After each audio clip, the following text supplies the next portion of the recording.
ठीक है, स्टार्ट करते हैं हम लोग।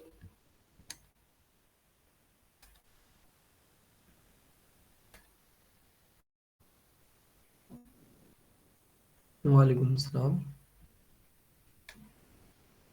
अच्छा, सबसे पहले तो अब तक हमने जितना कवर कर लिया उससे रिलेटेड किसी का कोई भी डाउट हो तो आप लोग क्वेश्चन कर सकते हैं। कुछ चीज़ें हम कवर करेंगे, उसके बाद हम नेक्स्ट टॉपिक पे मूव कर जाएंगे। तो अभी तक जितना हमने किया उससे रिलेटेड कोई भी डाउट हो तो आप लोग कुछ भी डिस्कस करना चाहें तो कर सकते हैं।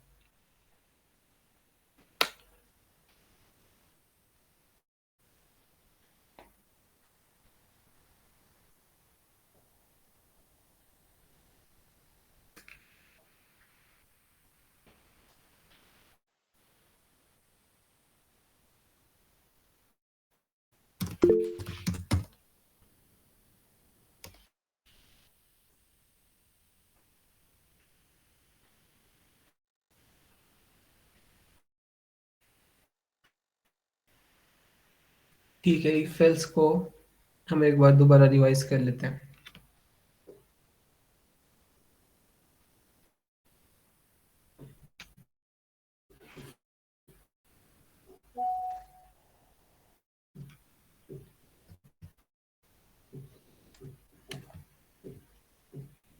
कंडीशनल स्टेटमेंट्स देखी थी हमने लास्ट टाइम, और वो हमें क्या हेल्प करती हैं, वो हमें कोई भी डिसीजन लेने में हेल्प करती हैं। जैसे फॉर एग्जांपल मैंने चेक करना है कि अगर किसी का नंबर, जो हमने लास्ट टाइम एग्जांपल ली थी, 60 से अबव है, तो उस केस में हमने कुछ और एक्शन परफॉर्म करना है, ये प्रिंट करना है। लेकिन अगर उसके 60 से कम है नंबर, उस केस में हम कुछ और चीज प्रिंट करना चाह रहे हैं, कोई और एक्शन परफॉर्म करना चाह रहे हैं।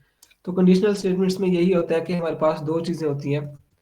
इफ इसमें हम कोई कंडीशन लगा लेते हैं, जैसे मैं एक कंडीशन लगा देता हूँ, मेरे पास एक वेरिएबल है एज का, इसमें एज है 90। अब मैं चेक करना चाह रहा हूँ कि अगर इसके अंदर जो भी वैल्यू है वो अगर 90 से अबव है, या कोई भी कंडीशन है, 18 कर लेते हैं हम, कि इस वेरिएबल के अंदर अब मैंने चेक करना है कि इसके अंदर वैल्यू 18 से ज्यादा है या कम है। अब अगर 18 से ज्यादा है तो मैं उसे कहूंगा कि यू आर ओल्ड, और अगर 18 से कम है तो उसे मैं कहूंगा यू आर यंग। तो इस तरह से हम कोई भी कंडीशन क्रिएट कर सकते हैं। उसके लिए हमें इफ और एल्स हेल्प करते हैं। इफ में हम कोई भी कंडीशन क्रिएट कर लेते हैं, कंडीशन जो भी हम यहाँ पे लिखेंगे वो एक, ओके, कंडीशन जो भी हम लिखेंगे वो हम यूज करके लिखेंगे कंडीशनल ऑपरेटर्स को, और इसके अंदर हम लॉजिकल ऑपरेटर्स जो कि एंड और नॉट वगैरह को भी यूज कर सकते हैं। लेकिन इसके अलावा मोस्टली जो है कंपैरिजन ऑपरेटर्स को यूज कर रहे होंगे। अब मैंने कंपेयर करना है इस वैल्यू को, मैं कहता हूँ if age is greater than 18। तो इस केस में मैं क्या करूंगा, मैं उसे प्रिंट करवाना चाहता हूँ,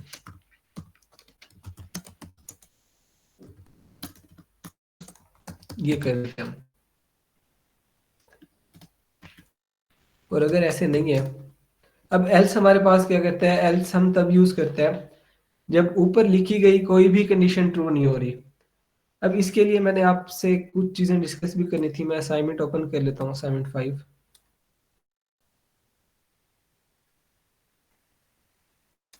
तो इसमें मैंने जो इफ, जो फर्स्ट हमारे पास ब्लॉक था ना, जो सेक्शन था, उसके अंदर इफ वाली स्टेटमेंट्स थी और उसके वाले प्रॉब्लम्स थी।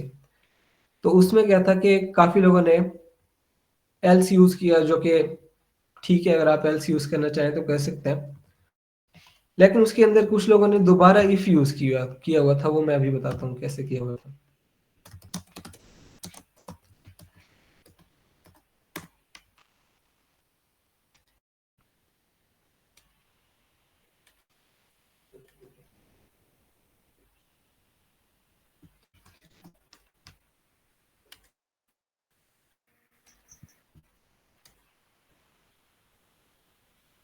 अब जैसे हमारे पास फर्स्ट था कि हमने चेक करना था कि हमारे पास जो भी नंबर है वो इवन है या ओड है। उसके लिए लॉजिक क्या है, उसके लिए लॉजिक ये है कि हम मॉडुलस ऑपरेटर को यूज कर सकते हैं क्योंकि अगर वो नंबर 2 पर कंप्लीट डिवाइड हो जाता है, कोई भी नंबर है, अगर वो 2 पर कंप्लीटली डिवाइड हो जाता है तो उसका रिमाइंडर 0 होगा। तो रिमाइंडर हमें मिल जाता है मॉडुलस ऑपरेटर से, तो इसलिए हम इसको यूटिलाइज कर सकते हैं। हम यहाँ पर लिखेंगे नंबर इज इक्वल टू, इसके अंदर हम 10 रख देते हैं, इफ नम मॉडुलस 2 इक्वल्स 0, तो हम प्रिंट करवा देंगे कि ये नंबर इवन है। लेकिन कुछ लोगों ने क्या किया कि यहाँ पर एक और इफ लगा दी, if num modulo 2 is not equal to 0, तो उस केस में उन्होंने और प्रिंट करवा दिया। ऐसा भी ठीक है करना, लेकिन रिकमेंडेड नहीं है। अगर आप मल्टीपल इफ स्टेटमेंट्स यूज करते हैं तो उससे ये होता है कि कहीं पर भी आपका प्रोग्राम जाकर स्टक हो सकता है। तो उसके लिए बेहतर क्या है कि आप जितनी कंडीशन चेक करनी है कर लें आप। अब हमने एक कंडीशन चेक करनी थी इवन नंबर की, हमें क्वेश्चन में कहा गया था कि आप सिर्फ इफ यूज करें, और अगर आपको वो इवन मिल जाता है तो आप प्रिंट कर दें। हमने इवन मिल गया तो प्रिंट करवा दिया। अब हम इसमें एल्स यूज कर सकते हैं, और अगर ओड भी प्रिंट करवाना है तो हम एल्स में आके प्रिंट करवा सकते हैं कि इट्स ओड। क्योंकि अगर इवन नहीं है, दो ही केस हो सकते हैं ना, या इवन होगा या ओड होगा। या तो उसका रिमाइंडर 0 होगा, अगर तो रिमाइंडर 0 है तब वो इवन नंबर है, कंफर्म है। और अगर उसके अलावा कोई भी रिमाइंडर आता है, लेट्स सपोज 0 1 2 3, कोई भी नंबर आ जाता है रिमाइंडर में, तो ऑब्वियसली वो इवन नहीं होगा। अगर इवन नहीं है तो वो फिर ओड होगा। रिमाइंडर कोई भी आ जाए तो हम सिर्फ एक कंडीशन चेक करके ये देख सकते हैं कि वो नंबर इवन है या नहीं है। इवन हमने कंफर्म कर लिया, अब अगर वो इवन नहीं है तो वो क्या होगा, वो ओड ही होगा ऑब्वियसली। तो उसके लिए हम एल्स में हम कोई भी कंडीशन नहीं लिखते होते। एल्स इसलिए होता है जब ऊपर वाली कोई भी कंडीशन हमारी ट्रू नहीं होगी, उस केस में ये एग्जीक्यूट होगा। जैसे अब अगर मैं यहाँ पर 9 लिख देता हूँ, तो हमारी कंडीशन थी इवन नंबर को चेक करने की, लेकिन क्योंकि ये कंडीशन ट्रू नहीं हुई, इसमें एक रिमाइंडर हमें आएगा, 1 रिमाइंडर आएगा हमारे पास। तो इसलिए एल्स वाली कंडीशन, सॉरी एल्स वाली जो स्टेटमेंट थी वो एग्जीक्यूट हो गई है। लेकिन अगर मैं एल्स यहाँ पर हटा देता तो अब क्या होता, अब कुछ भी नहीं आता, क्योंकि मैंने सिर्फ एक कंडीशन चेक की और मैंने एल्स स्टेटमेंट नहीं लिखी। क्योंकि एल्स स्टेटमेंट नहीं है तो वो अगर कंडीशन फॉल्स हो रही है तो कुछ प्रिंट नहीं करेगा। एल्स में यह है कि अगर कुछ ऊपर वाली कोई भी कंडीशन ट्रू नहीं है तो उसको हम एल्स यूज कर लेते हैं, ताकि एल्स के अंदर वो उस चीज को एग्जीक्यूट करवा देता है, और प्रिंट है तो ऑब्वियसली प्रिंट करवा देगा। तो ये इफ वाली जितनी भी हमारे पास प्रॉब्लम्स थी, इसमें आप ये कर सकते थे कि एल्स यूज कर लेते, लेकिन मल्टीपल इफ यूज करना बेहतर नहीं है। सर एक क्वेश्चन है। जी जी। सर क्वेश्चन ये है कि अगर आपने बार बार असाइन कर रहे हैं चेंज वैल्यू देखने के लिए, ये इवन नंबर है ये ऑड नंबर है, बजाय इसके हम नंबर इनपुट ले लें तो वो किस तरह से में होगा? मैंने ट्राई किया था लेकिन वो एरर दे देता है। ओके, आप ये कह रहे हैं कि जब हम प्रोग्राम रन करें तो हम इनपुट ले लें। जी। ठीक है, बेहतर है ये भी। और कुछ लोगों ने असाइनमेंट में ऐसे ही किया हुआ था, इनपुट लिया हुआ था ऑलमोस्ट तमाम जगहों पर। तो अब जैसे मैंने इसको इनपुट ले लिया, अब मैं कोई भी इसे नंबर दूंगा, वो उसको चेक कर लिया, तो इट्स कम्प्लीटली फाइन। और यूजर इनपुट में आज मैंने देखी थी असाइनमेंट्स, बहुत सारी देखी है मैंने, और उससे रिलेटेड कुछ चीजें मैंने डिस्कस करनी थी, पहले वो मैं कर लेता हूँ। एक तो ये चीज थी जो मैंने आपको बताया कि मल्टीपल इफ यूज की हुई थी। जब हम एल्स यूज कर सकते हैं तो दोबारा इफ यूज करने की जरूरत नहीं है। वो क्यों नहीं है वो हम थोड़ी देर बाद देख लेंगे। उसके बाद ये है कि कुछ लोगों ने कंप्लीटली विजिबल था कि एआई को यूज किया था क्वेश्चन सोल्व करने के लिए। तो ऐसी असाइनमेंट सबमिट करवाने का कोई फायदा है नहीं, मुझे नहीं लगता कि कोई उसका फायदा है। तो इससे यह है कि आप उसको क्रिएट करने में भी कुछ ना कुछ तो मेहनत करते ही हैं, तो ऑब्वियसली उसका फायदा कोई नहीं है। तो फिर आप भी मेहनत ना करें और हमें भी एक कम हो जाएगी असाइनमेंट। ठीक है, एक चीज ये। सर ये दूसरा ये था कि जी जी, नंबर आपकी सर आवाज ये कट नंबर गई थी, दोबारा डिवाइडेड बताएं। By two equal to number divided by two equal zero क्यों किया है? ये इक्वल इक्वल जीरो क्यों किया है? ओके, मॉडुलस ऑपरेटर क्या करता है आपको ये याद है? डिवाइड करता है। नहीं, डिवाइड ठीक है, डिवाइड करता है। डिवाइड करने के बाद हमें क्या करता है? Question question reminder. कहता है, रिमाइंडर देता है, रिमाइंडर सॉरी। देता है। तो जी। जितने भी हमारे पास इवन नंबर्स होते हैं ना, 2 है, तो अगर 2 को 2 पे डिवाइड कर दें तो रिमाइंडर कुछ नहीं आएगा, 0 आएगा। जी। 18 है, 18 को 2 पे डिवाइड कर दें तो रिमाइंडर आएगा। इन शॉर्ट जितने भी इवन नंबर्स हैं को अगर हम करते हैं तो ये हमें एक यूनिवर्सल फैक्ट है, हमें पता है कि अगर इवन से डिवाइड कर देंगे तो रिमाइंडर 0 आएगा। इसलिए हमने कंडीशन बना दी कि अगर नम मॉडुलो 2 मींस के नम, ये जो हमें मॉडुलस ऑपरेटर रिटर्न करेगा, क्या रिटर्न करेगा? नम जो भी नंबर देंगे, लेट्स सपोज हम कह देते हैं नम है हमारे पास 10। अब यहाँ पर क्या होगा, पहले वो इसको इवेलुएट करेगा, नम मॉडुलो 2 निकालेगा। वो क्या आएगा कि 2 को डिवाइड करेगा 10 पे और रिमाइंडर आ जाएगा 0। तो इस जी। जिसे मैंने हाईलाइट किया हुआ है इसकी जगह पे 0 आ जाएगा और उसको हम कंपेयर कर रहे हैं कि वो 0 ही हो रिमाइंडर, तब वो इवन नंबर होगा, वरना नहीं होगा। आ गई आपको समझ? जी, आ गई है समझ, थैंक यू। ओके। अच्छा, एक और चीज मैंने आप लोगों को जो 5th असाइनमेंट का सॉल्यूशन शेयर किया है वो मैं खोल लेता हूँ।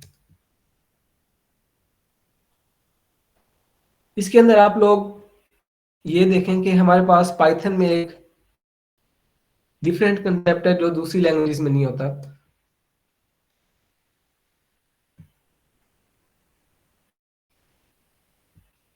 दूसरी लैंग्वेज में क्या होता है कि एक तो हम यहाँ पर ये ब्रैकेट यूज करते हैं जहां पर भी हम कंडीशन क्रिएट कर रहे होते हैं या कंडीशन लिखते हैं।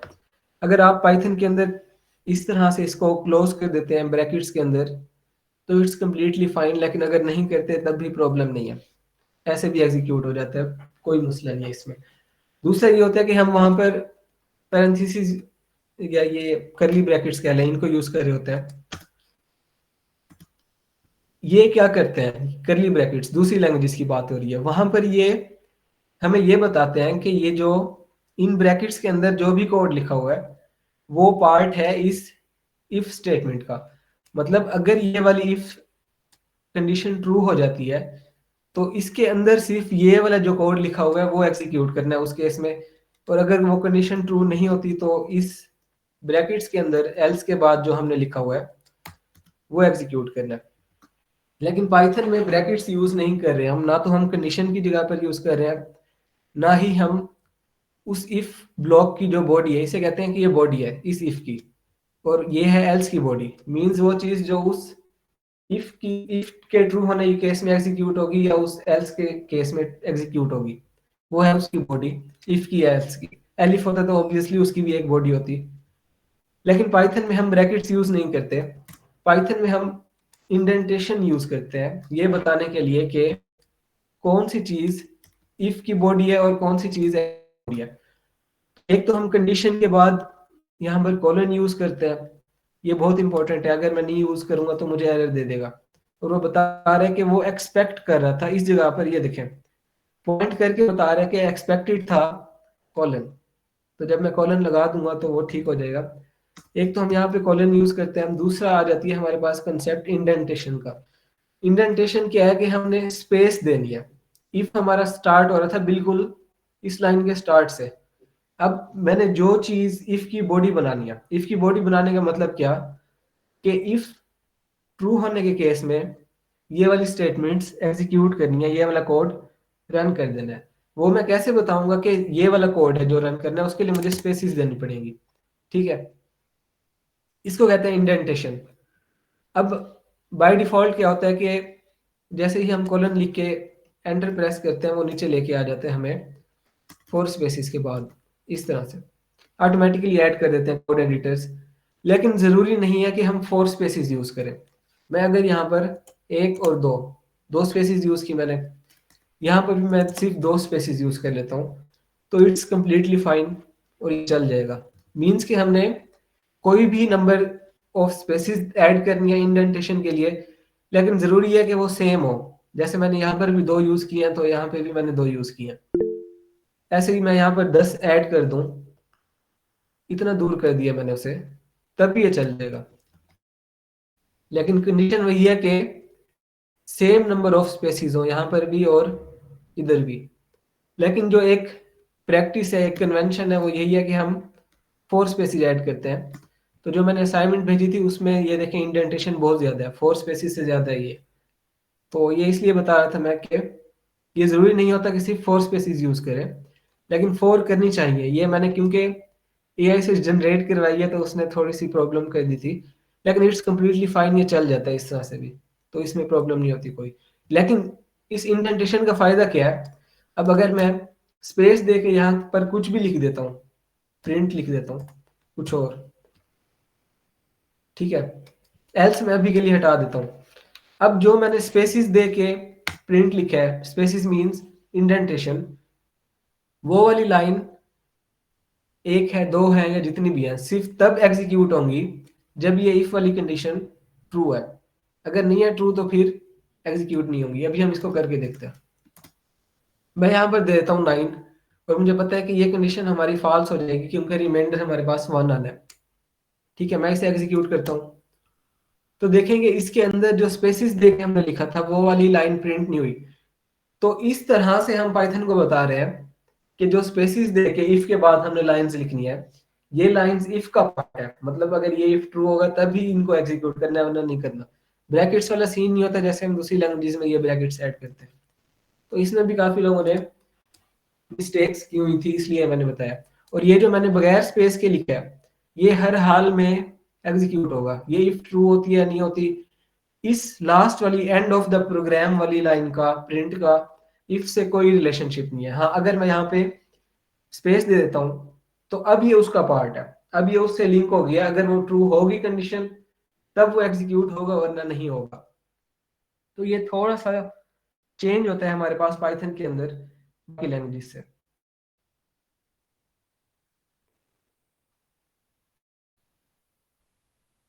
स्क्रीन शेयर हो रही है, आप चेक कर लें। अच्छा, इसके अलावा क्या था कि अच्छा, यूजर इनपुट जो है वो ऑटोमेटिकली, ये हमने एक बार डिस्कस किया था, मैं अगेन बता देता हूँ। बाय डिफॉल्ट स्ट्रिंग में वो लेता है यूजर इनपुट। अगर मैं कोई भी एक वेरिएबल क्रिएट कर लेता हूँ नेम का, और मैं स्ट्रिंग यूज नहीं कर रहा, डायरेक्ट मैं उसे कहता हूँ प्रिंट, सॉरी इनपुट दो अपना नेम। अब हम यहाँ पे टाइप चेक करते हैं नेम की,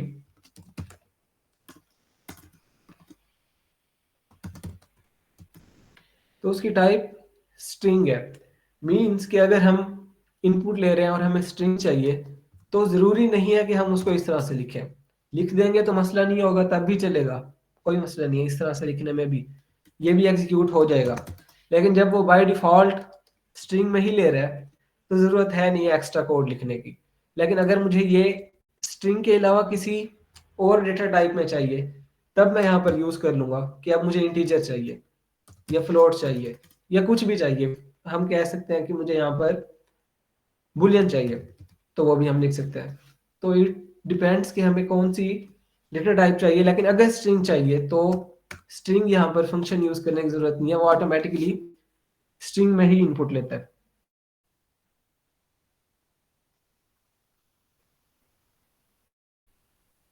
ठीक है, ये तो थी कुछ चीजें असाइनमेंट से रिलेटेड। सॉल्यूशन मैंने शेयर कर दिया आप लोगों को, आप लोग उससे वेरीफाई कर सकते हैं। और अगर कोई चाहता है तो हम क्लास के एंड में उसकी असाइनमेंट रिव्यू कर लिया करेंगे ओपन करके, उसमें भी प्रॉब्लम नहीं है। क्योंकि ऑब्वियसली 40 से 50 हैं तो उन सब का मैं फीडबैक आपको सेपरेटली नहीं दे सकता। यही कर सकता हूँ कुछ चीज़ें देख के जो मुझे प्रॉब्लम फील हो वो मैं आपसे सबसे डिस्कस कर लूँ। अच्छा, अब हम वापस आते हैं कंडीशनल स्टेटमेंट्स पर। कंडीशनल स्टेटमेंट्स हमने, आप लोगों ने कुछ प्रैक्टिस क्वेश्चंस भी कर लिया। एक और चीज़ जो मैं आपको कह रहा था कि हम मल्टीपल इफ यूज़ नहीं करेंगे, मैं यहाँ पर एक प्रोग्राम क्रिएट करता हूँ। अभी के लिए हम 10 लिख देते हैं। मैं यहाँ पे लिखता हूँ if age is greater than 5 print, और अगर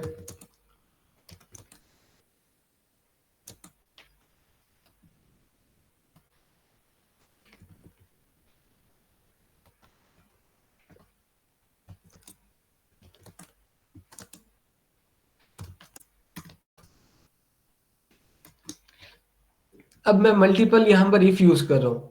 मैंने आप लोगों को लास्ट टाइम बताया था, मैं ओपन कर लेता हूँ।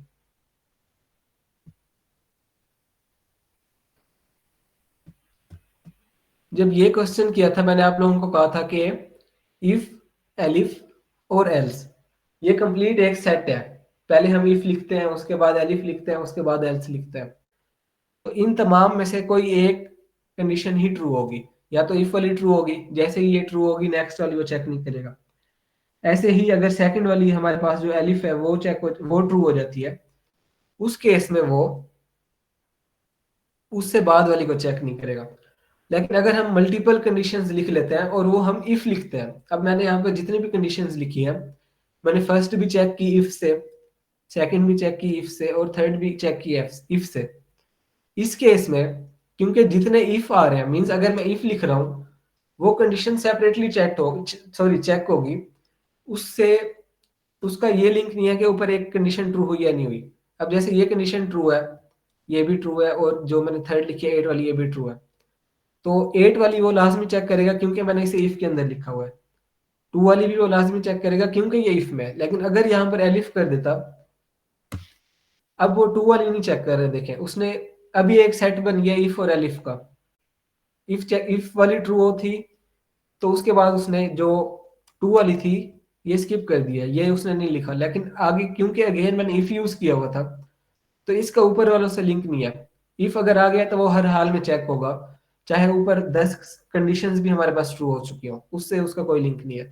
तो इसलिए एज वाली अगेन जो 8 वाली थी, उसने उसको चेक किया और उसका उसने हमें रिजल्ट भी प्रिंट करके दिया। तो मल्टीपल इफ अगर यूज करते हैं तो उसमें ये प्रॉब्लम हो सकती है कहीं पर भी कि हमें पता ना लगे और कहीं पर वो मल्टीपल कंडीशंस ट्रू हो जाए। तो इसलिए बेहतर है कि इफ, एलिफ अगर मल्टीपल कंडीशंस है, और उसके बाद एल्स यूज करें। लेकिन अगर खुद से चेक करना चाह रहे हैं दो कंडीशन, और आप चाह रहे हैं कि अगर ऊपर वाली कंडीशन ट्रू हो जाती है, जैसे ये 5 ये 2 में से आप कहते हैं एक ट्रू हो, और उसके बाद ये वाली भी चेक करनी है, तब आप खुद से मल्टीपल इफ यूज कर सकते हैं।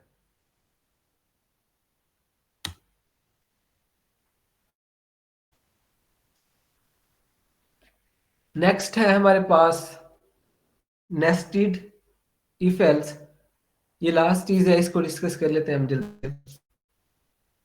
हमने एक क्वेश्चन किया था कि चेक करें 3 नंबर्स में से कौन सा लार्जेस्ट है। तो हम यहाँ पर 3 नंबर अगेन क्रिएट कर लेते हैं।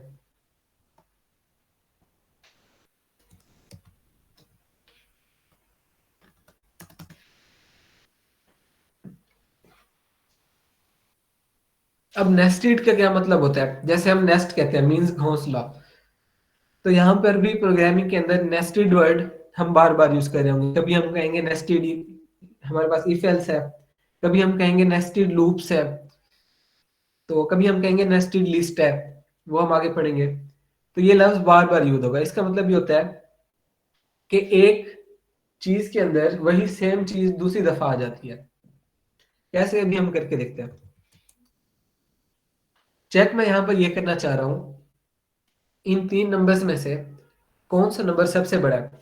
लास्ट टाइम मैंने आपको ये अप्रोच बताई थी जिसमें हमने एंड ऑपरेटर मींस के लॉजिकल ऑपरेटर्स के थ्रू मल्टीपल कंडीशंस एक ही इफ में चेक करके देख लिया था कि कौन सा नंबर ग्रेटर है।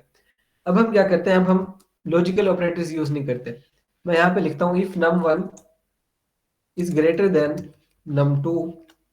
अब मैं नीचे आ गया हूँ। अब मैं यहाँ पर चेक करूंगा again, if num1 is greater then num3। अब मैं यहाँ पर प्रिंट कर दूंगा कि num1 इज ग्रेटर। अब यहाँ पर हुआ क्या है, पहले तो वो ये कंडीशन चेक करेगा num1 is greater then num2। अगर ये कंडीशन ट्रू होगी, अब हमने num1 को चेक कर लिया num2 से कि वो बड़ा है। अब हमारे पास लास्ट एक नंबर रहता है वो है num3। अगर वो उससे भी बड़ा हो जाता है तब वो क्या होगा, ग्रेटर होगा सबसे। तो पहले हमने चेक कर लिया num2 से, फिर हम नीचे आ गए, बॉडी में आके हमने दोबारा एक और इफ यूज कर ली। अब ये जो इफ है, ये क्योंकि इस इफ स्टेटमेंट का पार्ट है, थोड़ा सा कंफ्यूजिंग है, मुश्किल नहीं है, कंफ्यूजिंग है थोड़ा सा, जो नए लोग हैं उनके लिए। अब ये मैंने जहां जो सेकंड इफ लिखा है, ये पार्ट है इस ऊपर वाले इफ का।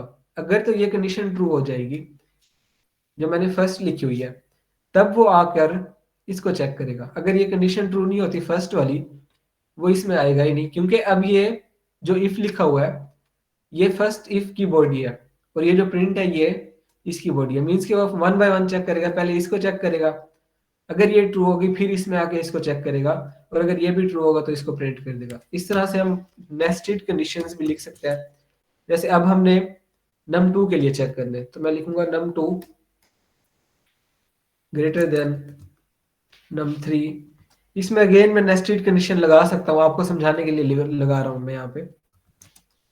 If num2 is greater then num1। अब यहाँ पर क्या किया, num2 को पहले num3 से कंपेयर कर लिया। अगर ये कंडीशन ट्रू है, हमें पता है कि वो इसकी बॉडी में आ जाएगा। इसकी बॉडी में मैंने एक और कंडीशन लगा दी कि num3 से कंपेयर कर लिया, अब num1 वाला रहता है हमारा, उससे कंपेयर कर लो।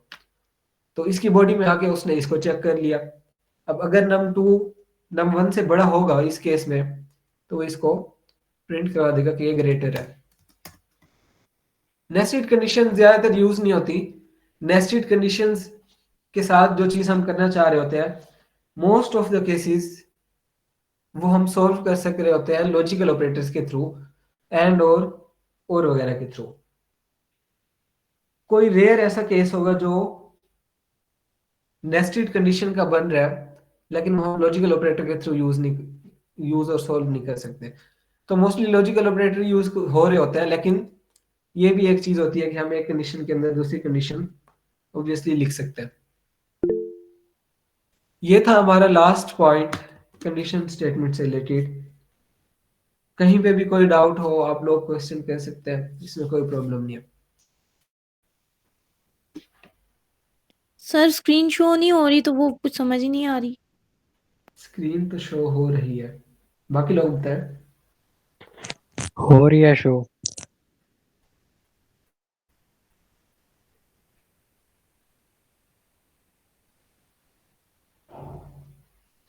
सर अब शो हो रही है।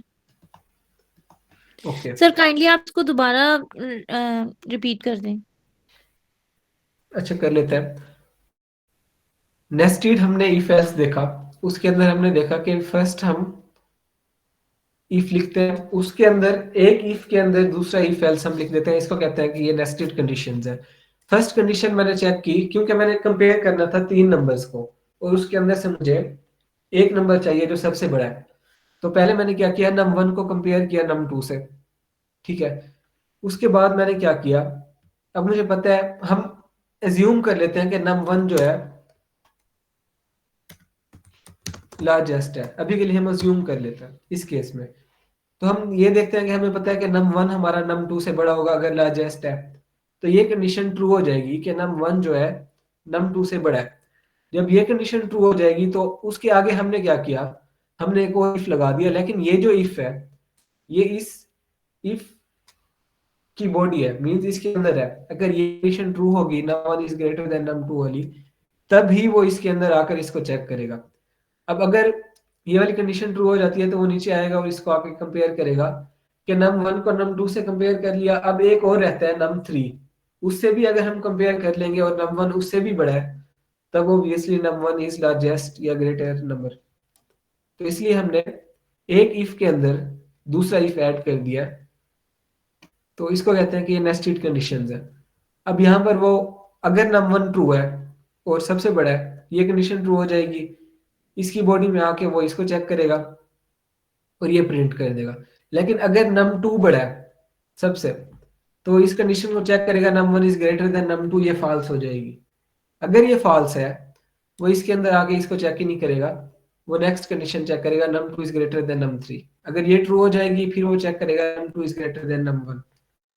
तो इस तरह से नेस्टेड कंडीशंस जो होती हैं वो वर्क कर रही होती हैं। अब हम इसको रन भी कर लेते हैं। अभी हमने एक लास्ट लिखना है एल्स वाला, कि अगर उन दोनों में से कोई भी ट्रू नहीं है, मतलब ना num1 बड़ा है ना num2 बड़ा है, तो नेक्स्ट चेक करने की जरूरत नहीं है, वो हम ऐसे ही चेक कर लेते हैं और हमें वो कंफर्म है कि num3 भी उस केस में ग्रेटर होगा।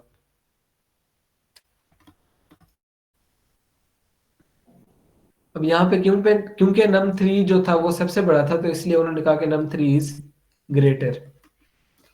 लेकिन अगर मैं num1 को कर देता हूँ 200, तो अब आएगा num1 इज ग्रेटर, क्योंकि यहाँ पर हुआ क्या है, num1 greater than num2 true, तो वो इसके अंदर आ जाएगा वो इसको चेक करेगा कि num1 is greater then num3। अब num1 is greater then num3 ये भी ट्रू हो जाएगा, तो इसको प्रिंट कर देगा। अब अगर मैं num2 को सबसे बड़ा कर दूं, मैंने 300 कर दिया इसको, अब क्या होगा, अब वो आके इसे चेक करेगा num1 is greater then num2, तो num1 जो है वो 200 है और num2 क्या है 300 है, तो ये कंडीशन फॉल्स हो जाएगी। जब ये फर्स्ट वाली कंडीशन फॉल्स हो जाएगी, अब वो इसके अंदर वाली कंडीशन में नहीं जाएगा, क्योंकि जो ये सेकंड कंडीशन है ये इसकी बॉडी है, अगर ये ट्रू होगी तब वो आके इसको चेक करेगा, लेकिन अगर ये फॉल्स हो जाती है फिर वो नेक्स्ट कंडीशन चेक कर लेगा, इसको चेक करेगा और उसके बाद सो फर्स्ट इफ के नीचे हम प्रिंट कर नहीं सकते ना, अगर इस फर्स्ट के बाद मैं प्रिंट कर दूं, लेकिन मैंने तो चेक किया है num1 को कंपेयर किया सिर्फ num2 से, num3 से तो नहीं चेक किया अभी तक। अगर 3 नंबर है हमारे पास, तो एक नंबर को बाकी दोनों से कंपेयर करना पड़ेगा, फिर पता लगेगा कि ये उन सबसे बड़ा है। तो यहाँ पर हम यही कर रहे हैं, पहले हम num1 को कंपेयर कर लेते हैं num2 से, फिर हम num1 को कंपेयर करते हैं num3 से। अब जब वो नंबर दोनों से ही बड़ा है तो ऑब्वियसली वो लार्जेस्ट होगा। तो सर अगर 4 या 5 नंबर हम लेते हैं तो क्या ये इफ की बॉडी में मजीद इफ जो है वो हम ऐड कर सकते हैं? यस, जितने मर्जी हम इसके अंदर ऐड करते चले जाएं। अगर हम num4 कर लें, अब क्या होगा, मुझे num1 को सबसे पहले इन तीनों से कंपेयर करना है। मैंने num1 को num2 से कंपेयर कर लिया, अगर ये कंडीशन ट्रू है मैंने आके num1 को num3 से भी कंपेयर कर लिया, लेकिन अभी num4 रहता है, तो अब मैं क्या करूंगा, मैं यहाँ पे एक और इफ लिख दूंगा, if num1 is greater than num4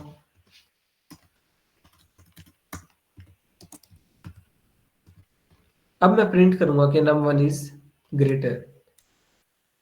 तो ये हमारे प्रॉब्लम पे डिपेंड कर रहा होता है, हम इसके अंदर मजीद भी इफ ऐड कर सकते हैं। तो ये एक हमारे पास ट्री बनता चला जा रहा है, पहले इसको चेक करेगा, ये ट्रू होगी तब इसको चेक करेगा, अगर ये सेकंड वाली फॉल्स हो जाती है ये वाली, तो वो नेक्स्ट चेक नहीं करेगा, वो फिर इसमें आ जाएगा। तो ये ट्री बन रहा है, एक हायरार्की बन रही है इफ एल्स की, जो कि हम अवॉइड कर सकते हैं लॉजिकल ऑपरेटर्स यूज करके। मैं आपको कुछ देर पहले यही बता रहा था कि ये जितनी चीजें मैंने की है, नेस्टिंग में जाने की जरूरत नहीं होती कंडीशंस में। तब क्या होता है कि हम लॉजिकल ऑपरेटर्स के थ्रू भी इसको कर सकते हैं।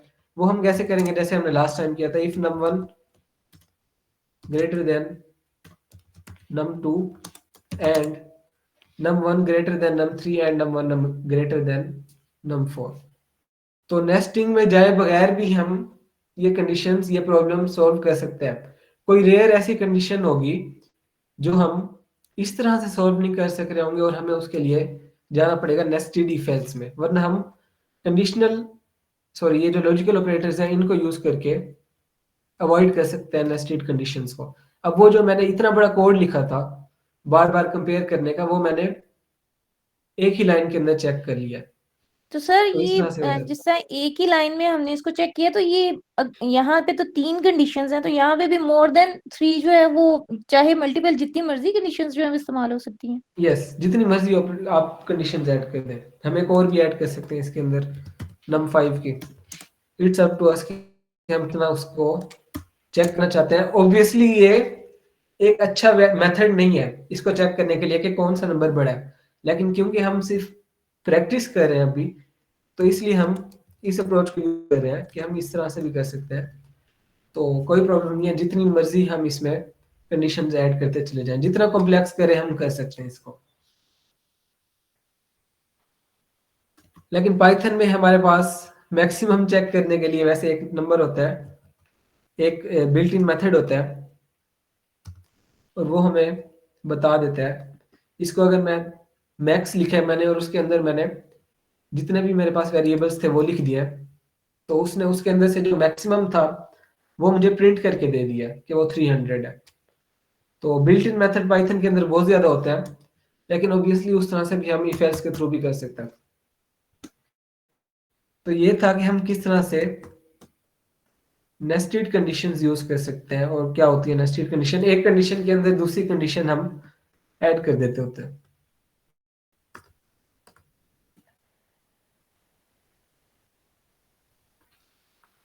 ज्यादा यूज नहीं होता, लेकिन एक चीज थी तो उसे हमें कवर करना था, ऑब्वियसली इसलिए किया है। किसी का प्रॉब्लम हो तो आप क्वेश्चन कर ले, नहीं तो हम नेक्स्ट चीज पे मूव करते हैं।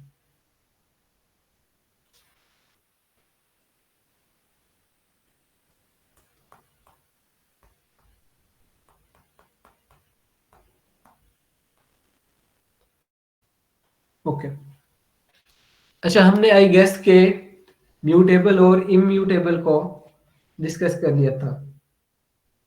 तो आप लोग बताएं कि क्या कोई ऐसी चीज, ये वाला टॉपिक हमने कवर किया था या नहीं किया था। मुझे तो ये याद है हमने किया था।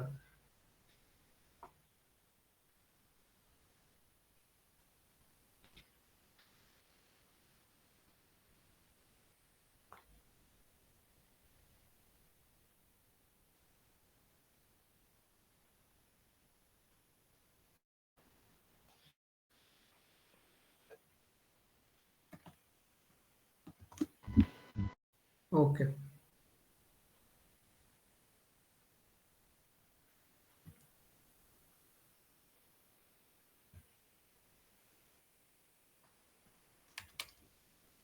बहुत ही मजे का कंसेप्ट है ये, म्यूटेबल और इम्यूटेबल। तो इसमें हमारे पास होता क्या है, मैं एक यहाँ पर पिक्चर ऐड करता हूँ पहले।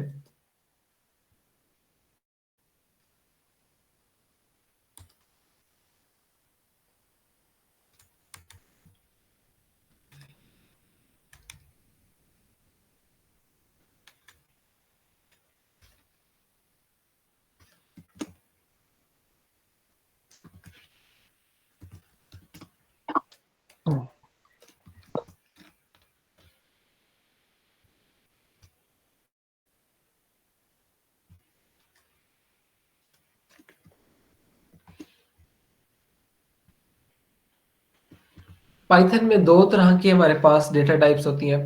एक होती है इम्यूटेबल और दूसरी होती है म्यूटेबल।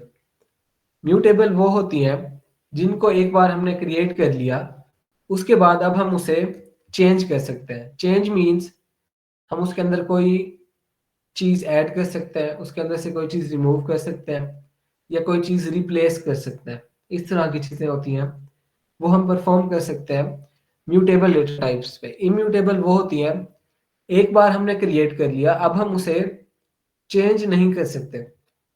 तो इम्यूटेबल टाइप्स हमारे पास जो अब तक हमने डिस्कस किए हैं, नंबर्स, स्ट्रिंग और बुलियन वगैरह। नंबर्स में इंटीजर, फ्लोट, ये तमाम हमारे पास थे इम्यूटेबल। अब हमारे पास है म्यूटेबल, और अब हम वही स्टार्ट करने लगे। म्यूटेबल क्या होता है, एक बार हमने एक चीज क्रिएट कर ली, अब हम उसे मॉडिफाई कर सकते हैं। मींस अब हम उसे चेंज कर सकते हैं। तो ये सिंपल सा कंसेप्ट होता है म्यूटेबल का और इम्यूटेबल का। तो डेटा टाइप्स कौन सी है हमारे पास।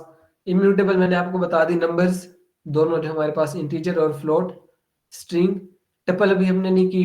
और म्यूटेबल में से हमने कुछ भी नहीं किया अभी, डिक्शनरी, लिस्ट और सेट। ये तीन चीजें म्यूटेबल होती हैं, ये तमाम हमारी रहती है। तो आज हम स्टार्ट करेंगे लिस्ट से।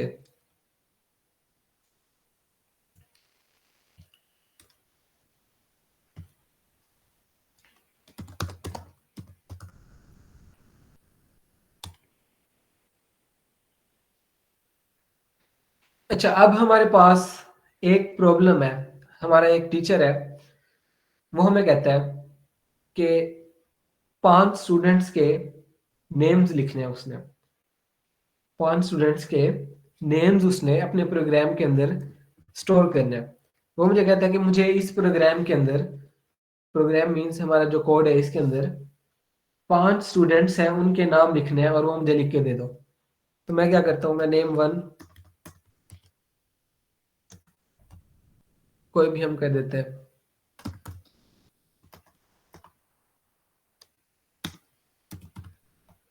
नेम 2 इज इक्वल टू, ठीक है, ये जो भी दे रहे हैं हम ले रहे थे। मैंने उसकी रिक्वायरमेंट पूरी कर दी अपने टीचर की, और मैंने 5 नेम्स स्टोर कर दिया है उस प्रोग्राम के अंदर। अब वो मुझे कहता है कि इसके अंदर आप एक और नेम भी ऐड कर दो, तो मैं नेम 6 नाम का एक और वेरिएबल बनाता हूँ और उसके अंदर मैं 6 जो हमारे पास नेम था वो स्टोर कर देता हूँ, वो सेव कर देता हूँ और हो गया वो। तो कोई भी हमने नाम यूज करना है, प्रिंट करना है या उसको कुछ भी करना है, तो हम इस तरह से उसको नेम 1 नेम 2 नेम 3 और इस तरह से हम उसको कॉल कर सकते हैं, प्रिंट करवा सकते हैं। कुछ ऑपरेशन परफॉर्म करना है like upper case lower case, ये तमाम चीजें हमने की हुई हैं वो हम इसमें परफॉर्म कर सकते हैं। अब हमारा जो टीचर है वो इस कोड को देखता है और अब वो हमें कहता है कि भाई आपने 6 नेम स्टोर किए लेकिन आपने उन तमाम के लिए अलग अलग वेरिएबल्स यूज किए हैं। मैंने हर नेम के लिए एक अलग वेरिएबल यूज किया है और अभी तक हमने यही पढ़ा कि एक वेरिएबल क्रिएट करो, उसके अंदर कोई भी डेटा जो है वो स्टोर करवा दो। तो हमने हर वेरिएबल क्रिएट किया है स्टूडेंट के नेम के लिए और 6 नेम थे तो 6 वेरिएबल क्रिएट कर लिए। वो अब हमें रिक्वायरमेंट उसकी है, वो ये कहता है कि आपने अब क्या करना है, सिंगल वेरिएबल के अंदर इन तमाम नेम्स को किसी तरह से आपने स्टोर करना है। मीन्स के वेरिएबल एक ही होगा लेकिन आप इन तमाम 6 नेम्स को उसके अंदर स्टोर कर ले। तो ऐसी कंडीशंस के लिए हमारे पास कंसेप्ट यूज होते हैं डेटा स्ट्रक्चर्स के, और उसके अंदर एक कंसेप्ट होता है हमारे पास लिस्ट का, या दूसरी लैंग्वेजेस के अंदर लिस्ट नहीं होती तो वहां पर हमारे पास होता है एरे। तो अभी हम उस पर भी आएंगे कि इनमें क्या डिफरेंस है, लेकिन अभी के लिए हम ये देख रहे हैं कि इस प्रॉब्लम को सोल्व करने के लिए हमारे पास क्या चीज आ रही है, लिस्ट पाइथन के अंदर। अब लिस्ट है क्या, इस लेक्चर से हम थोड़ी सी अप्रोच चेंज करेंगे ताकि हम कुछ हद तक थ्योरेटिकल चीजें भी डिस्कस करें साथ ही साथ। तो उसके लिए मैंने एक नोटबुक क्रिएट की है, मैं वो ओपन कर लेता हूँ।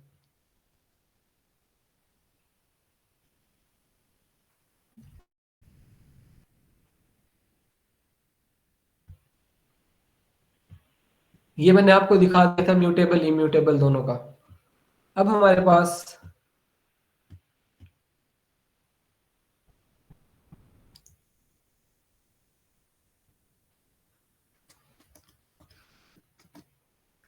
नेक्स्ट एक चीज है कि लिस्ट क्या है, लेकिन उससे पहले हम कुछ स्टडी कर लेते हैं लिस्ट के बारे में।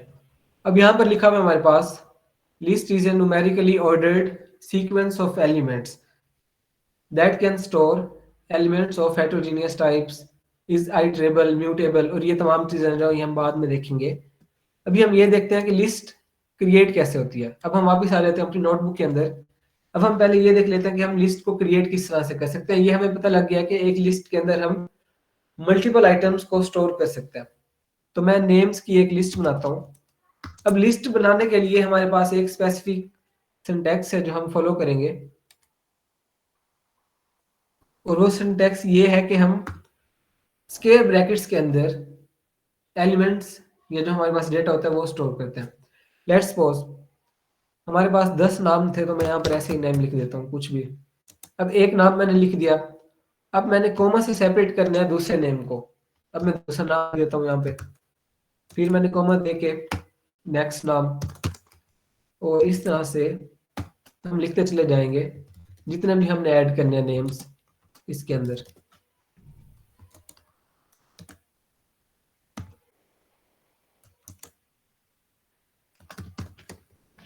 इसके अंदर मैंने 1 2 3 4 5 और 6 नेम्स मैं इसके अंदर स्टोर कर दिया। तो ये हमारे पास एक लिस्ट क्रिएट हो गई है जिसके अंदर हमने एक ही वेरिएबल यूज किया है, लेकिन उसके अंदर हमने एक कलेक्शन मीन एक हमारे पास बहुत सारे एलिमेंट्स थे, बहुत सारे हमारे पास वेरिएबल्स थे जो कि इनिशियली हम इस तरह से क्रिएट करते, लेकिन लिस्ट ने हमें हेल्प की कि हम एक ही वेरिएबल के अंदर उस तमाम डेटा को स्टोर कर ले। अब अगर मैं इस लिस्ट को प्रिंट करवाना चाहूँ तो मैं करवा लूंगा प्रिंट। तो यहाँ पे हमें हम एलिमेंट्स को प्रिंट करवा के दे रहे हैं। अगर हम इसकी टाइप चेक करना चाहें तो हम इसकी टाइप भी चेक कर सकते हैं। तो टाइप हमें बता रहा है कि ये लिस्ट है। तो अभी हमने इतनी चीज देख ली कि लिस्ट जो है हम किस तरह से क्रिएट करते हैं। स्क्वायर ब्रैकेट्स यूज करनी है, उसके अंदर कॉमा से सेपरेट करके जितने मर्जी आप एलिमेंट्स ऐड कर दें, 1000 है, 1 लाख है, जितने मर्जी एलिमेंट्स ऐड करने हैं आप उसके अंदर ऐड कर दें, और एक ही वेरिएबल के अंदर वो तमाम चीजें, वो तमाम नाम स्टोर हो रहे होते हैं। बिल्कुल सिंपल सा कंसेप्ट है कि किस तरह से क्रिएट करना है। सिंटैक्स देखना है सिर्फ कि स्क्वायर ब्रैकेट्स यूज करनी है और दरमियान में हमने कॉमा यूज करना है, कॉमा से सेपरेट करना है एक चीज को दूसरी से। अब जरूरी नहीं है कि हम जो लिस्ट के अंदर, अच्छा आप लोग ही बताएं अभी लिस्ट के अंदर मैंने किस डेटा टाइप का डेटा स्टोर करवाया, इस लिस्ट के अंदर किस डेटा टाइप को मैंने स्टोर करवाया? स्ट्रिंग। ठीक है, बाकी लोग भी बताएं।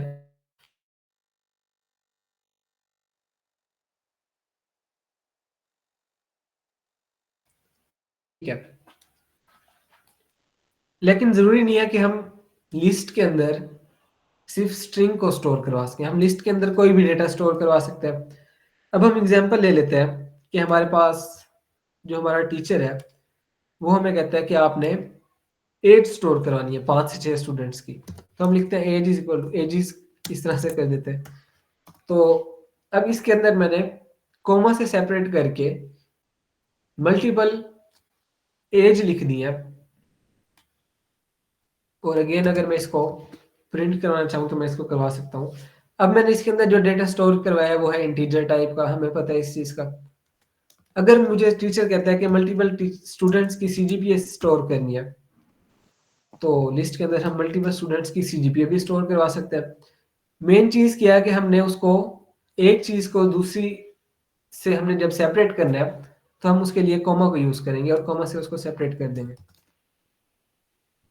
तो कोई भी डेटा टाइप हम यूज कर सकते हैं, ये तो हमने अब तक देख लिया है। इसके अंदर मैं बुलियंस भी स्टोर करवा सकता हूँ, ट्रू फॉल्स और इस तरह से करके। ठीक है, इसके अंदर हम, अब जो मेन मजे की चीज आती है लिस्ट के अंदर, हम यहाँ पर इस डेफिनेशन पर वापस आते हैं। ये चीज मैंने आपको बता दी कि सीक्वेंस है। सीक्वेंस क्या होता है, यहाँ कहीं पर होना चाहिए कि सीक्वेंस क्या होता है, ये लिखा हुआ है। Sequence are collections of objects. Object कहते हैं किसी भी वेरिएबल को, ऑब्जेक्ट की जगह पर आप समझ लें कि ये वेरिएबल है। However, each object in a sequence is assigned to an index। तो जो इंडेक्सिंग हमने पढ़ी थी, मैंने आप लोगों को एक दिन कंप्लीट इंडेक्सिंग और स्लाइसिंग पढ़ाई थी। किसी ने नहीं की तो आप वो रिकॉर्डेड लेक्चर देखेंगे, उसको हम अगेन डिस्कस नहीं करेंगे। नहीं, स्ट्रिंग को कोट्स के बगैर हम कहीं पर भी नहीं लिख सकते, चाहे हम लिस्ट के अंदर लिख रहे हैं, कहीं पर भी लिख रहे हैं। देखिए यहाँ पर भी लिखा था तो कोट्स को यूज किया था। अब इसके अंदर सेम वही कंसेप्ट होते हैं, लेकिन अभी मैंने आपको बता दिया कि ये सीक्वेंस है। सीक्वेंस मींस जिसके अंदर इंडेक्सिंग अवेलेबल होती है। कोई भी डेटा टाइप है, डेटा स्ट्रक्चर है, उसको हम कहते हैं कि ये सीक्वेंस है। सीक्वेंस वो तब होगा जब वो इंडेक्सिंग को सपोर्ट करता है। अब इंडेक्सिंग को कौन सी चीज सपोर्ट करती है? स्ट्रिंग हमने पढ़ी थी ऑलरेडी, वो क्या करती है, वो इंडेक्सिंग को सपोर्ट करती है। उसके अंदर हमने इंडेक्स देखे थे, स्लाइसिंग की थी, ये तमाम चीजें की थी। तो मींस के स्ट्रिंग सीक्वेंस है एक।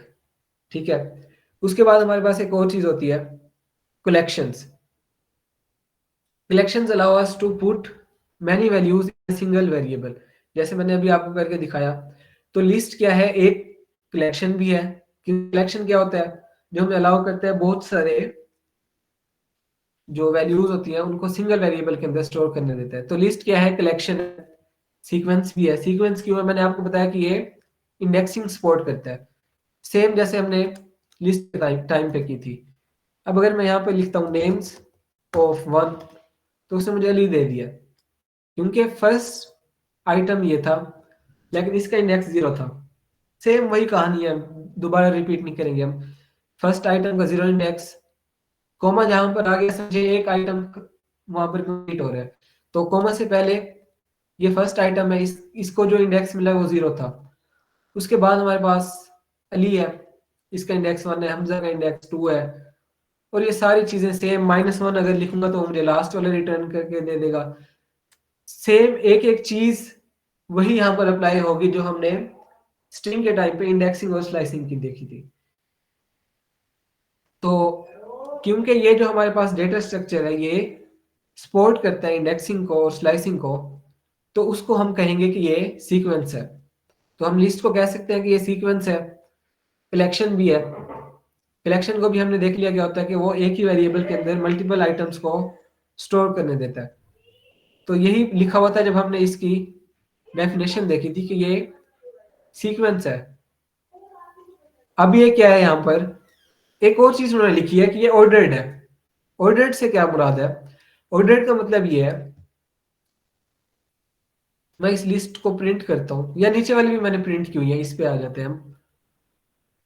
आप देखें जिस ऑर्डर में मैंने एलिमेंट्स को लिखा था 23, 34, 45, 56, सेम वही ऑर्डर उन्होंने मेंटेन किया हुआ है जब मैं प्रिंट करवाता हूँ। इसका मतलब यह है कि वो ऐसा नहीं करेंगे कि मेरा जो फर्स्ट आइटम था उसको वो चेंज करके उसकी प्लेस कर देंगे लास्ट वाली, और लास्ट आइटम को लेके आ जाएंगे कहीं मिडल में। ऐसा नहीं होगा। जो आइटम मैंने जिस तरतीब में जिस प्लेस पर रखा है वो एंड तक, जब तक मैं उसको यूज करूंगा वो उसी अरेंजमेंट में उसी ऑर्डर में रहेगा, वो उसको चेंज नहीं करेगा। तो अब हमने देख लिया कि न्यूमेरिकली ऑर्डर्ड सीक्वेंस है किस चीज का, एलिमेंट्स का, that can store multiple items. ये भी हमने देख लिया, मल्टीपल आइटम्स स्टोर कर देता है। नेक्स्ट उन्होंने लिखा है कि ये क्या करता है, हेट्रोजीनियस टाइप्स। हेट्रोजीनियस टाइप्स का क्या मतलब कि इसके अंदर जरूरी नहीं है कि अगर मैं इंटीजर स्टोर कर रहा हूं तो वो तमाम इंटीजर हो, ठीक है। जरूरी नहीं है कि अगर मैं उसके अंदर स्ट्रिंग यूज कर रहा हूं तो तमाम आइटम्स स्ट्रिंग क्यों, हम मल्टीपल डेटा टाइप्स के भी आइटम्स उसके अंदर स्टोर कर सकते हैं। लेट्स सपोज मैं एक बायो नाम की लिस्ट बनाता हूँ। पहले मैं उसमें अली का नाम लिख देता हूँ, फिर मैं अली की एज लिख देता हूँ, अली की सीजीपीए लिख देता हूँ, अली की यूनिवर्सिटी लिख देता हूँ। तो आप देखें मैंने इसके अंदर डिफरेंट डेटा टाइप्स भी यूज किए हैं एक ही लिस्ट के अंदर। तो वही वो कह रहे थे कि ये हेट्रोजीनियस है। हेट्रोजीनियस मींस कोई भी डेटा टाइप हम इसके अंदर यूज कर सकते हैं। एक ही लिस्ट के अंदर डिफरेंट डेटा टाइप्स आ सकती हैं। हम यहाँ पर ट्रू फॉल्स भी लिख सकते हैं एक ही लिस्ट के अंदर, और ये तमाम चीजें वैलिड है। ये हमें कोई यहाँ पर एरर नहीं देगा। अगर इसको प्रिंट करवाता हूँ बायो को तो उसने एज इट इज वो चीजें मुझे प्रिंट करवा के दे दी है। अगर मैं इंडेक्सिंग के थ्रू कुछ प्रिंट करवा के देखना चाहता हूँ तो -1 मैंने लिखा है, उसने लास्ट वाला जो आइटम था वो मुझे प्रिंट करके दे दिया। तो अगेन वापिस आते हैं यहाँ पे, सीक्वेंस देख लिया, ऑर्डर्ड है ये देख लिया, मल्टीपल आइटम सपोर्ट करता है, और वो जो आइटम्स होते हैं वो डिफरेंट डेटा टाइप्स के हो सकते हैं, इसलिए इसे कहते हैं कि हेट्रोजीनियस है। लास्ट इसका पॉइंट है वो ये है कि ये अलाउ करता है duplicate elements. Duplicate elements means मैं एक लिस्ट बनाता हूँ और उसके अंदर मैं डुप्लीकेट वैल्यूज लिख देता हूँ। लेट्स सपोज अली है, इसको मैं 2 दफा लिख देता हूँ, 18 या 19 कर लेते हैं। 5 दफा मैंने इसके अंदर 19 लिख दिया है, तो ये डुप्लीकेट एलिमेंट्स अलाउ करते हैं। ये हम इसलिए डिस्कस कर रहे हैं कि नेक्स्ट हम एक ऐसी डेटा टाइप पढ़ेंगे जो कि सेट वाली है, वो डुप्लीकेट अलाउ नहीं करती। उसके अंदर अगर आप डुप्लीकेट्स लिख देंगे वो रिमूव कर देगा डुप्लीकेट्स को, सिर्फ एक 19 रखेगा, तमाम 19 नहीं रहेंगे। लेकिन लिस्ट के अंदर अगर हम इस लिस्ट को प्रिंट करवाते हैं तो आप देखेंगे उसने डुप्लीकेट्स मेंटेन किए हुए हैं। उसे कोई मसला नहीं है इससे कि उसके अंदर डुप्लीकेट्स वैल्यूज आ रही हैं, तो वो इसको अलाउ कर देता है। तो ये थी हमारे पास लिस्ट की एक बेसिक सी डेफिनेशन। इसके अंदर हमने देखा कि सीक्वेंस है, डुप्लीकेट अलाउ करता है, हेट्रोजीनियस एलिमेंट्स डेटा टाइप्स हो सकती हैं, और इस तरह से ये तमाम चीजें। लिस्ट क्रिएट कैसे करते हैं ये हमने देख लिया, और लास्ट उन्होंने लिखा हुआ है कि created by placing comma separated values square brackets. ये मैंने आपको बता दिया कि स्क्वायर ब्रैकेट्स यूज करेंगे एक वैल्यू को दूसरी से सेपरेट करने के लिए, हम कॉमा से उसको सेपरेट कर देंगे। ये था इंट्रोडक्शन हमारे पास लिस्ट का। कोई क्वेश्चन हो इससे रिलेटेड आप लोग कर सकते हैं।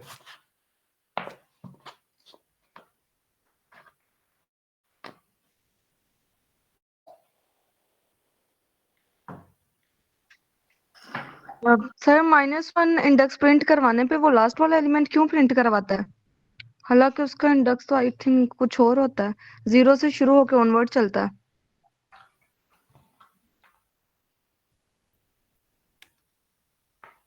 यस, 0 से शुरू होता है, लेकिन हमने स्लाइसिंग और इंडेक्सिंग वाले लेक्चर के अंदर देखा था कि दो तरह की इंडेक्सिंग होती है, एक पॉजिटिव होती है, एक नेगेटिव होती है।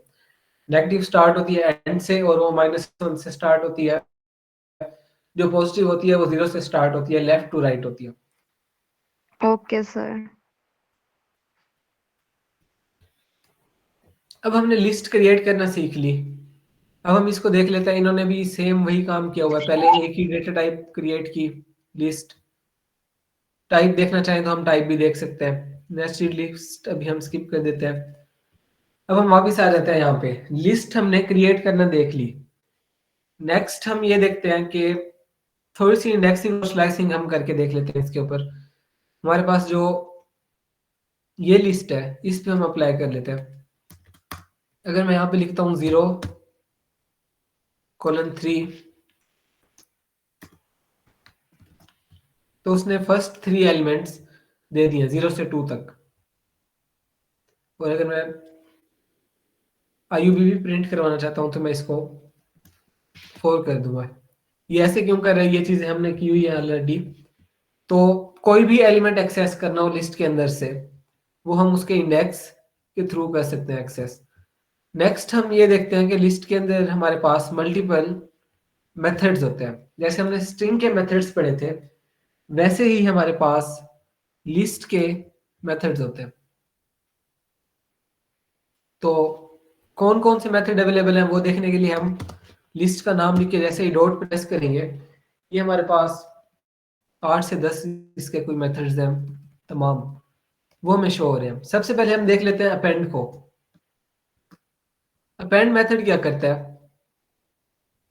अपेंड को हम कोई भी चीज देंगे और ये उस लिस्ट के एंड में उस एलिमेंट को जाकर ऐड कर देगा। अभी हम एक और लिस्ट क्रिएट करते हैं इस चीज को समझने के लिए। छोटी सी लिस्ट रखते हैं हम, names is equal to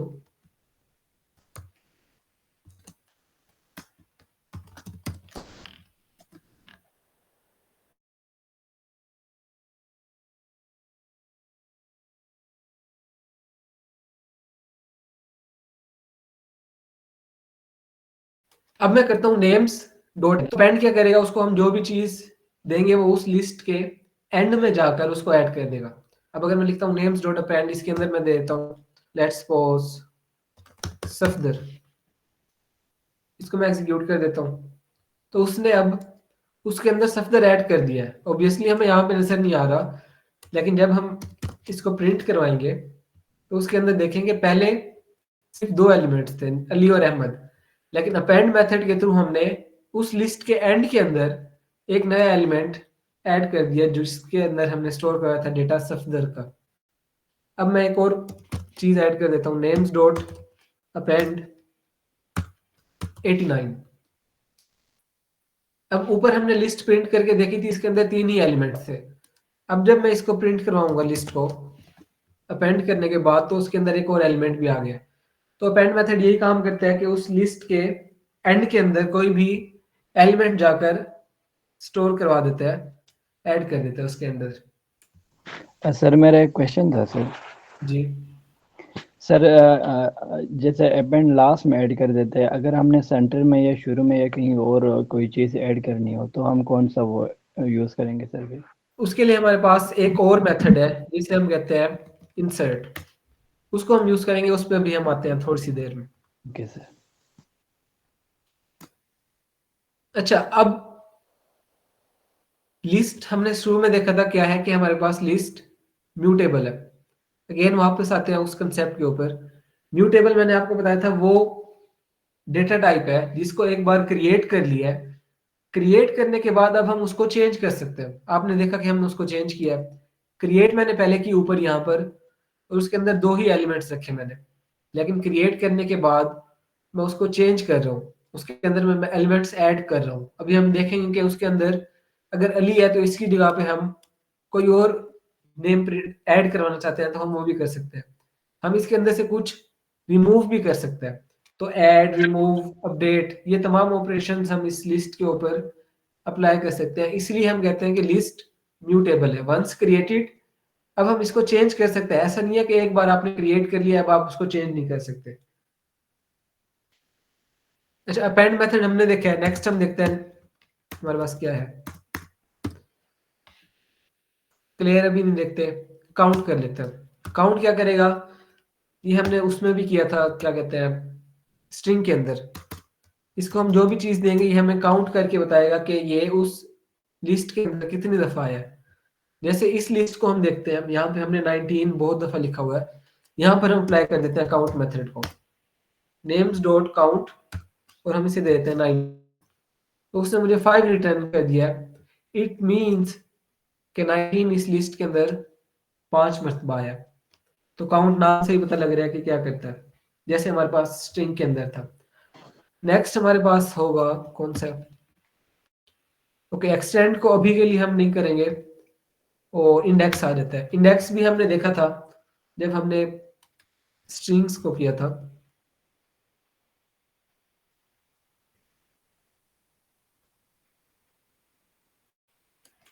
index क्या करता है कि किसी भी आइटम का इंडेक्स फाइंड करके देता है उस लिस्ट के अंदर से। जैसे इस लिस्ट के अंदर से मैं 28 का इंडेक्स फाइंड करना चाहता हूं, तो मैं लिखूंगा नेम्स डॉट इंडेक्स 28।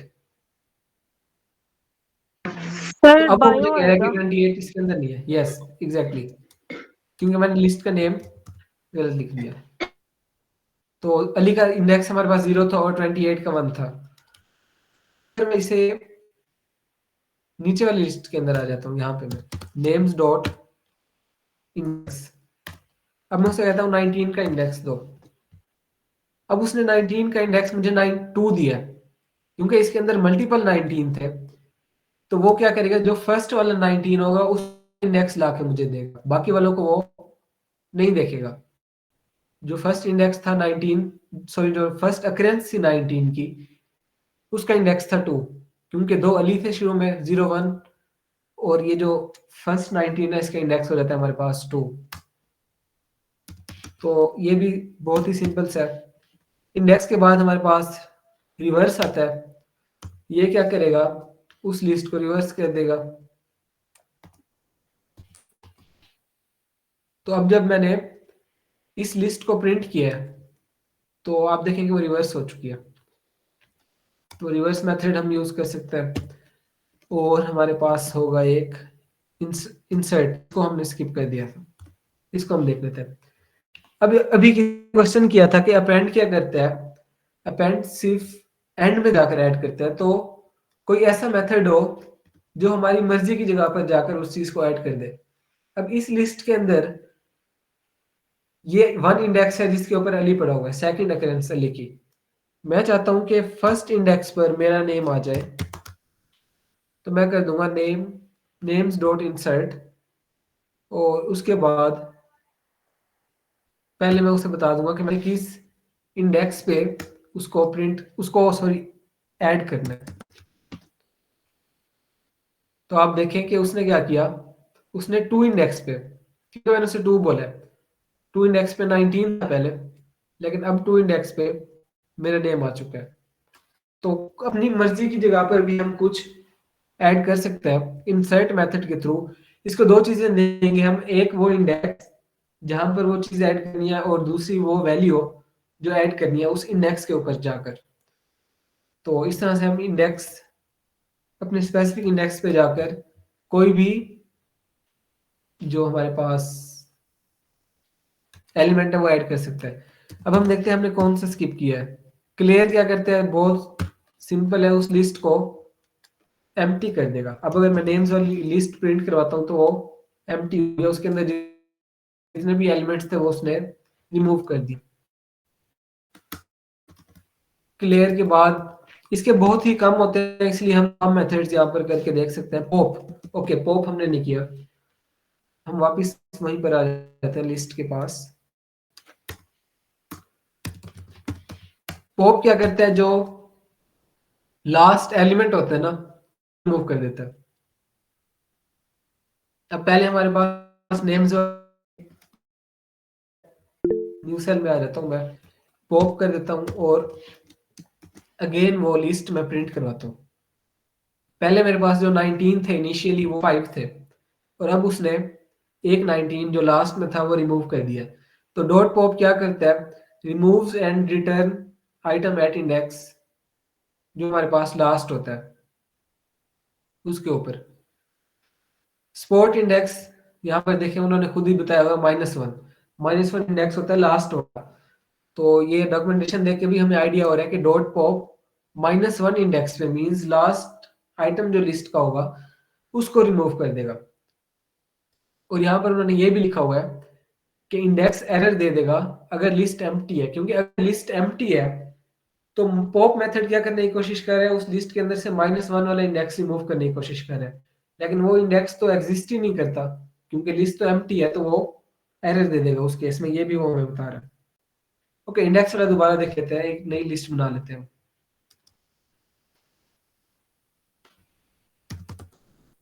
कलर्स की बना लेते हैं। इसके अंदर बहुत सारे कलर्स हमने ऐड कर दिया। अब इसके अंदर हम पर्पल ऐड कर लेते हैं क्योंकि पर्पल नहीं है जैसे हमें सजेशन दे रहा है। Colours dot insert. अब मैंने पर्पल इसके अंदर ऐड करना है, लेकिन मैंने किस इंडेक्स पर करना है वो बताना पड़ेगा। अगर मैं चाहता हूं कि मेरे पास जो पर्पल है जो नेक्स्ट एलिमेंट मैं ऐड कर रहा हूँ वो फर्स्ट इंडेक्स पे, first index means first item बन जाए। सॉरी मैंने गलत बोल दिया। मैं चाह रहा हूँ कि जो चीज मैं ऐड कर रहा हूँ वो मेरा फर्स्ट आइटम बन जाए लिस्ट का, तो उसके लिए मुझे इंडेक्स देना पड़ेगा 0। उसके बाद मैं उसे अपना एलिमेंट बता दूंगा कि ये एलिमेंट है जो आपने ऐड करना है। अब मैंने उसको दो चीजें दी, फर्स्ट इंडेक्स दिया कि 0 इंडेक्स पे ऐड करो, और फिर मैंने उसे बताया कि क्या ऐड करना है, पर्पल ऐड करना है। अब मैं अगर प्रिंट करूं तो फर्स्ट आइटम जो मेरे पास लिस्ट का है जिसका इंडेक्स 0 होता है वहां पर उसने ऐड कर दिया क्योंकि मैंने उसे कहा 0 इंडेक्स कर दो।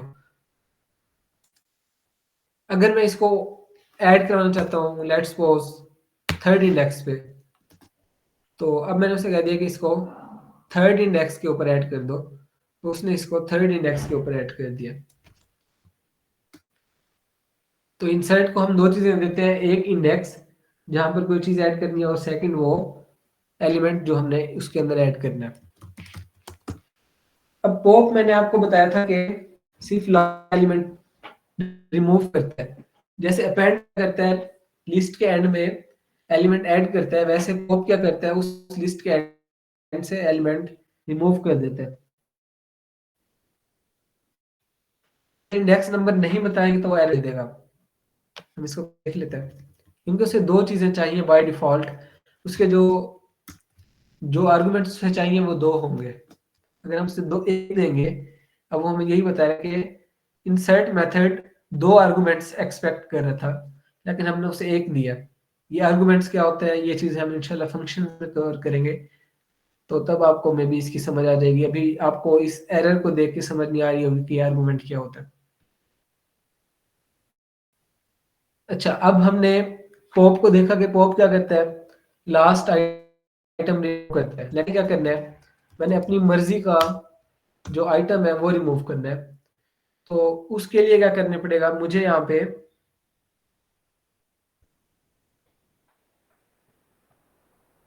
ओके ठीक है, जैन का मैं क्वेश्चन का आंसर दे देता हूँ पहले। ये हमारे पास लिस्ट है, ठीक है। अब इसके ऊपर मैं अप्लाई करता हूँ कलर्स डॉट पॉप। अब यहाँ पर आप देखें उन्होंने दो चीजें लिखी हुई हैं, रिमूव करता है और क्या करता है रिटर्न करता है आइटम एट इंडेक्स। मींस कि वो जो लास्ट वाला एलिमेंट रिमूव कर रहा होता है वो क्या करता है हमें रिटर्न करके दे देता है। उसका क्या मतलब है मैं आपको बताता हूँ। ऐसे पॉप को रन करता हूँ तो उसने मुझे क्या रिटर्न कर दिया, वाइट। इसका मतलब ये है लास्ट एलिमेंट वाइट लिस्ट के अंदर उसको उसने रिमूव किया, और अगर मैं स्टोर करना चाहता हूँ कि उसने कौन सा एलिमेंट रिमूव किया तो मैं उसको स्टोर कर सकता हूँ क्योंकि वो रिटर्न कर रहा है अगेन ये फंक्शंस का, और वो हमने नहीं किया हुआ तो इसलिए मैंने इसको किया। अब वो रन कर रिटर्न के फंक्शन वापस हमें दे रहा है कि कौन सा उसने एलिमेंट रिमूव किया है। इस तरह से हम उस एलिमेंट को स्टोर कर सकते हैं। तो पॉप दो काम करता है रिमूव और हमें बताता है कि उसने ये एलिमेंट जो है वो रिमूव किया था। अगेन रिटर्न कंडीशंस, क्योंकि हम कंडीशन स्टेटमेंट हम फंक्शंस में यूज करेंगे तो वहां पर ही हम इसको डिस्कस करेंगे।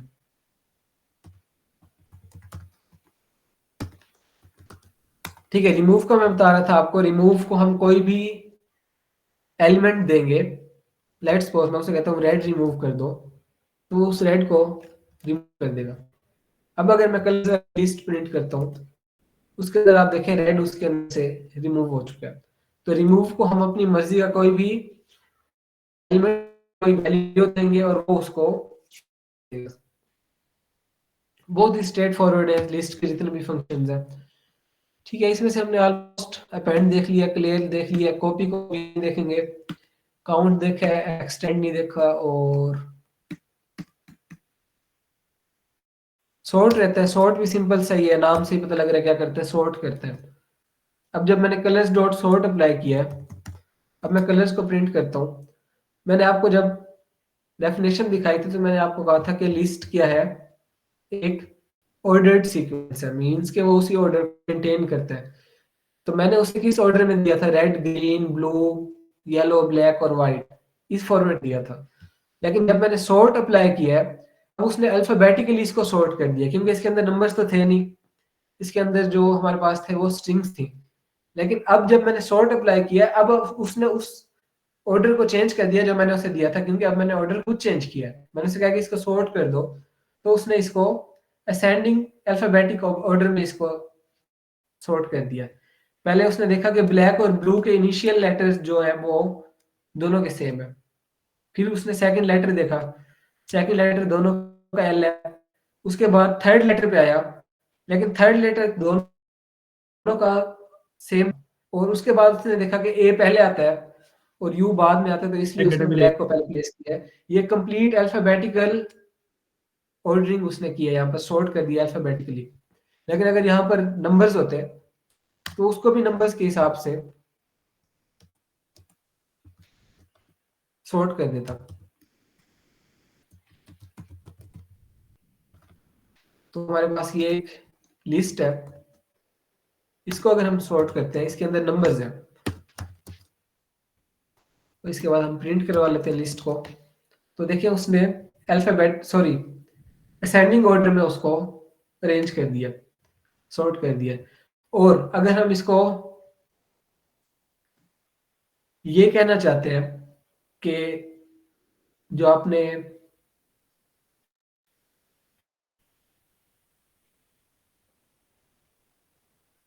ठीक है, मुझे माइंड में नहीं आ रहा कि हम किस तरह से इसको डिसेंडिंग में कर सकते हैं, लेकिन इसमें हमारे पास एक मेथड होता है, हम इसको डिसेंडिंग में भी कर सकते हैं।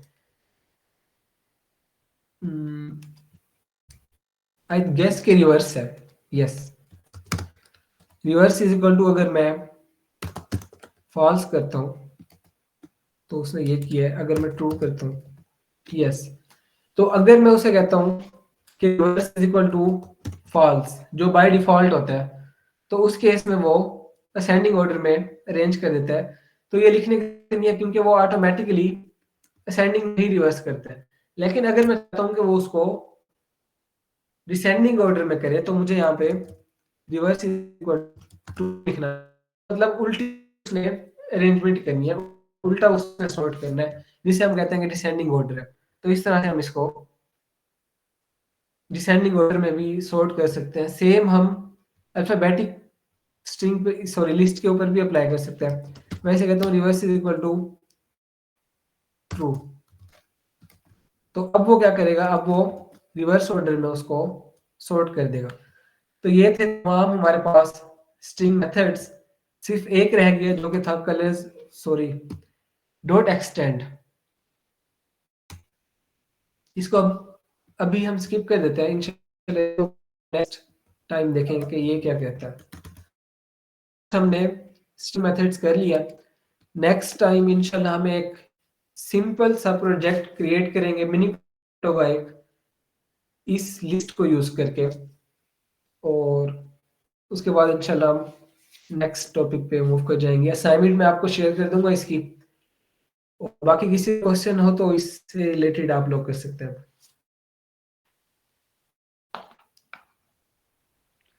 सर अगर हम काउंट का मेथड यूज करें तो उसके अंदर हम 2 एलिमेंट्स को एक साथ नहीं काउंट करवा सकते एक ही लिस्ट में से?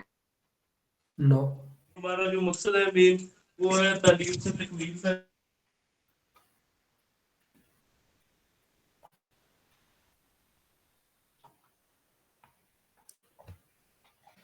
सिर्फ एक ही को हम चेक कर सकते हैं। Okay sir. ठीक है, यही था आज के लिए। आई होप कि आप लोगों को समझ आ गई होगी। तो बाकी लास्ट टाइम मैंने आप लोगों को कहा था कि आप लोग लिंक्डइन अकाउंट्स क्रिएट कर लें। अगर आप लोगों ने लिंक्डइन अकाउंट्स क्रिएट किए हैं जिनके नहीं थे पहले, तो आप लिंक्स शेयर कर दें अपनी प्रोफाइल्स का डिस्कशन वाले ग्रुप में, ताकि आप लोग एक दूसरे को ऐड कर लें अपने पास। और इंशाल्लाह किसी वीकेंड पे हम इसको भी अरेंज करेंगे कि आप किस तरह से अपनी प्रोफाइल्स कस्टमाइज कर सकते हैं। तो यही था आज के लिए। इंशाल्लाह लेक्चर रिकॉर्ड हुआ है? लेक्चर रिकॉर्ड, लेट मी सी।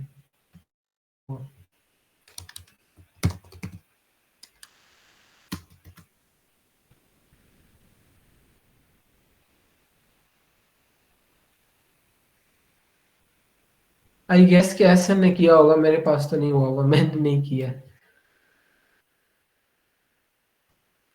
ठीक है, आई होप कि अवेलेबल होगी रिकॉर्डिंग, मैं आपको शेयर कर दूंगा बाद में।